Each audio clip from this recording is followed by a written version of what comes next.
वर्करों की 8 घंटे की नौकरी पूरे विश्व में की गई है। जितना मिलने का इतना नहीं मिल रहा है। श्रमिक जो है ये देश के स्तंभ हैं।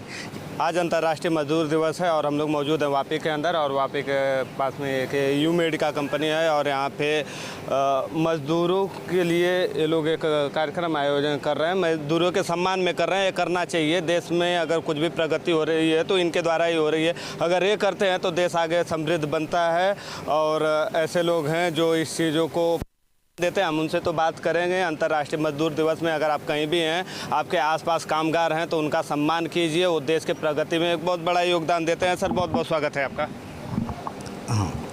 बताइए सर, अंतर्राष्ट्रीय मजदूर दिवस पे कुछ बताइए जो देश में देशवासियों को कुछ संदेश जाए और मजदूरों के लिए कुछ करे, आगे बढ़ के आए, ताकि देश के अंदर जितने भी काम होते हैं छोटे से लेकर बड़े लेवल पे इनके द्वारा ही किया जाता है। इस अंतर्राष्ट्रीय कामगार दिन के उपलक्ष्य में सभी यहाँ उपस्थित कामगार मित्रों को ढेर सारी शुभकामनाएं, मैनेजमेंट को भी ढेर सारी शुभकामना। अंतर्राष्ट्रीय कामगार दिवस मनाने का एक ही मेन मकसद है कि शिकागो में 1886 की साल में जो श्रमिकों के साथ आंदोलन हुआ था, जिसमें 8 से 10 शहीद हुए थे और उसमें कुछ पुलिसकर्मी भी शहीद हुए थे, तभी से अंतर्राष्ट्रीय दिवस के रूप में मनाया जाता है और पूरे विश्व में ये मनाया जाता है।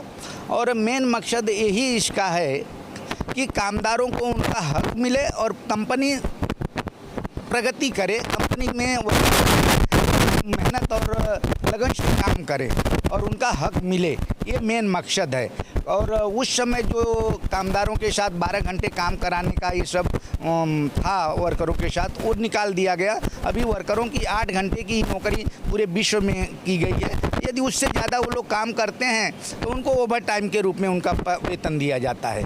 तो ये खास करके शहीदों, जो श्रमिक शहीद हुए थे, उनके उपलक्ष्य में मनाया जाता है।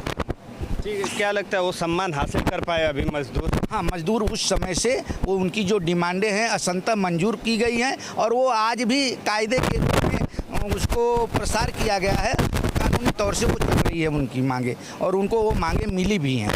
जैसे 12 घंटा हुआ, उनको वीकली ऑफ होगा, ये सब उनको कायदे के अनुसार दी जाती है। सिक लीव, कैजुअल लीव, वो कायदे के अनुसार दी जाती है। ठीक है, यानी मजदूरों को सम्मान मिल पाया है, ऐसा आप बता रहे हैं। सर, आपसे भी बात करना चाहेंगे। बताइए सर अपना परिचय। मैं प्रकाश सिंह पटेल यू मेडिका का वर्कर हूँ। आज लेबर डे हम लोग सालों से मनाते आए हैं, मना रहे हैं और मनाते रहेंगे, क्योंकि लेबर डे हमारे लिए बहुत महत्वपूर्ण है, इसलिए मना रहे हैं हम लोग। क्या महत्वपूर्ण क्या है इसमें मजदूरों के लिए? सिर्फ आके ऐसे थोड़ा सा कार्यक्रम कर देना, या इनका जो वास्तव में जो सम्मान होना चाहिए, जो उनका हक होना चाहिए, मिल रहा है? अभी हक तो मिल भी रहा है, जितना मिलने का इतना नहीं मिल रहा है। सिर्फ यू मेडिका की बात नहीं कर रहा हूँ मैं। अंतर्राष्ट्रीय अगर मजदूर दिवस मना रहा है तो अंतर्राष्ट्रीय लेवल पे मैं बात कर रहा हूँ। क्या लगता है कि मजदूर वो अपना हक सम्मान हासिल कर पाए आज के डेट में? जितना पूरा हक मिलना चाहिए इतना तो कई जगहों पे भी नहीं मिलता है। लेकिन आप लोगों ने शुरुआत किया है। शुरुआत मतलब कई जगह भी किए जा रहे हैं। सर, कुछ ऐड करना चाहेंगे तो आप बिल्कुल ऐड कीजिएगा।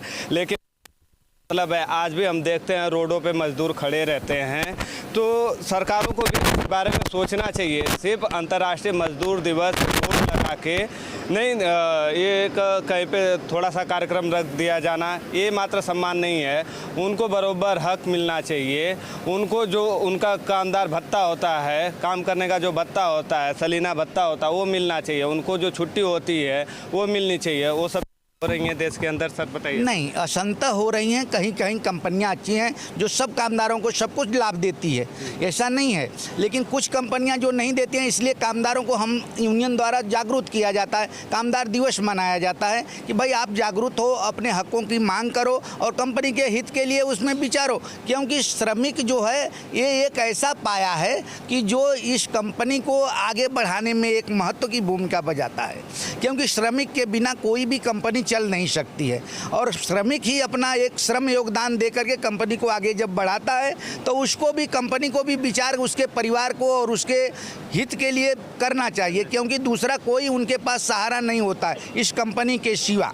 मैं तो एक चीज़ शुरू में ये ऐड किया कि ये सिर्फ मजदूर एक कंपनी के लिए काम नहीं करते हैं। जब एक किसी कंपनी में काम करते हैं तो ये कहीं ना कहीं देश को मजबूती की तरफ करता है। एक देश की हिस्सेदारी, ये देश के स्तंभ हैं। ये वर्कर जो है, श्रम जो है, श्रमिक जो है, ये देश के स्तंभ हैं, क्योंकि इनके बिना ये देश का भी विकास नहीं हो सकता है। देश के विकास में इनकी महत्वपूर्ण भूमिका है और ये महत्व भूमिका को टिकाने के लिए मैनेजमेंट का और सरकार का हर एक का साथ होना चाहिए कि उनके परिवार सुख चैन से रहें, उनको अच्छी तरह से वो जीवन बसर कर सके, उनके बाल बच्चे अच्छी तरह से पढ़ सके, आगे उतना उनको वेतन मिलना चाहिए।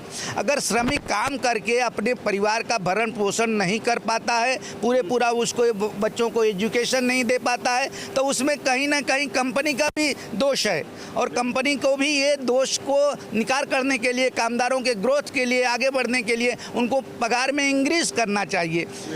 सलीना जो कम से कम होता है, महंगाई भत्ता लागू होता है और भी सारे भत्ते लागू होते हैं। ये थे यूमेडिका बताया आपने, ये यूमेडिका कंपनी के लोग हैं जो मजदूरों के लिए कुछ कर रहे हैं। आप अपने घर के आगे पीछे या अपने कंपनी में जहाँ पे काम कर रहे हैं वहाँ पे मजदूरों को कितना मिल रहा है, उनका जो मेहनताना होता है वो टाइम पे मिल रहा है कि नहीं मिल रहा है। कहा जाता है कि मजदूरों का पसीना सूखने से पहले उनका हक का जो पैसा उनको मिल जाना चाहिए। ये थे यूमेडिका के लोग और इनके सम्मान में कार्यक्रम रखा था। आपका अपना क्या विचार है, आप हमें कमेंट करके ज़रूर बताइए। शुक्रिया।